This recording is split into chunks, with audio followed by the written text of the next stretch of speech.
Салам достор, бүгүн бизде аба ырайы абдан керемет.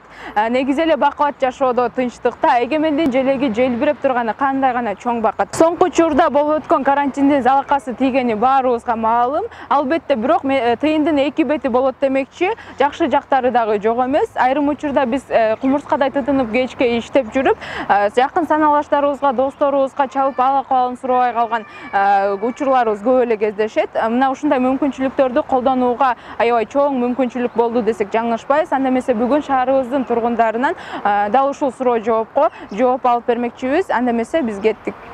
Негизи эле карантин учурунда эмне жумуштар менен алек болдуңуз? Карантин учурунда мен үйлөрдү жыйнап, уборка кылып, ошол үйлөрдү канча жылдан бери көңүл бурган үйлөр жумуштарын кылып аттык ошол. Үй бүлөңүз менен убакыт өткөрдүңүз? Үй бүлө менен убакыт кылып, жаамдуу тамактарды бышырып, самсылар жаап, нандар жаап дегенде ушундай ошол. Айрым адамдардын сизге болгон мамилесин байкадыңызбы карантин учурунда? Мамилелерин ошо мурдагыдай эле мамиле, ошону ашыкча кандай өзгөрүү жок эле. Баары эле үйдө кошуналар менен мындай сыртка чыкпай эле үйдөгү ошо эме карантинде эле отуруп үйдө элечи. Балдарга көңүл бөлүп, онлайн сабак болуп атты, балдардын сабагына жардам берип ошентип эле аттык. Мен өзүм улуттук университетте иштеген кишимин. Бердибек Жумабаев бизде дистанттык окуу уланып атты. Улуттук университеттин студенттерине мурдакыдан дагы жакшы атайын конспект систем бери даярдап, аралыктан сабак берип аттык. Абдан жакшы өттү, аяктады. 2 дипломдук иш жазып атты эле студенттерибиз менин жетекчилигимде. Бирөө 4, бирөө 5 алды, ошентип иштеп аттык биз. Үй бүлөңүзгө көбүрөөк көңүл бурулуп, үй бүлөгө, неберелерге, балдарга көбүрөөк көңүл бурууга туура келди.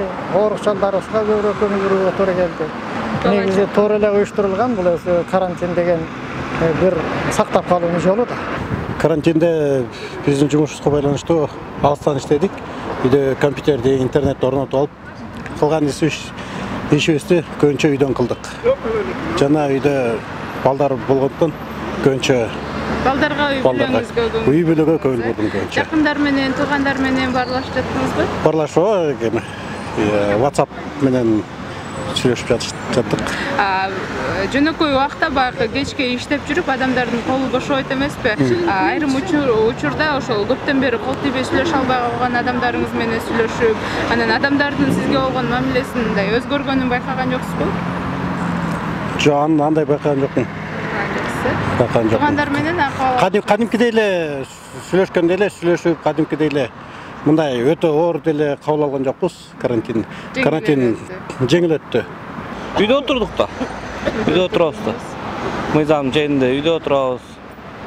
Жакындарыңыз менен кабарлашып жаттыңызбы? Кабарлашабыз, обязательно, албетте, конечно. Китеп окудуңузбу? Эми китеп азыр көп деле киши окубай эле дейм, азыр смартфондор чыгарган менен бүт нерсе ошоктон эле окулуп атат. Техниканын заманы. Техниканын заманы менен электронный китеп окуп атабыз. Кандай жасай албай жүргөн жумуштарыңызды бүтүрдүңүз? Эми мен жер үй болгон менен жер үйдө жумуштар кылмакмын. Квартирада жашаган менен жумуш деле жок. Үйдө эле отурдук. Карантин жактыбы? Эми кандай деле? Конечно, эсалганга жакты, бирок шаарда, тегеректе, Кыргызстанда болуп аткан нерселер, көп нерселер жаккан жок. Ачык айтканда. Баары бир күнүмдүк жашоо мурдакы калыбызга жетпейт. Конечно.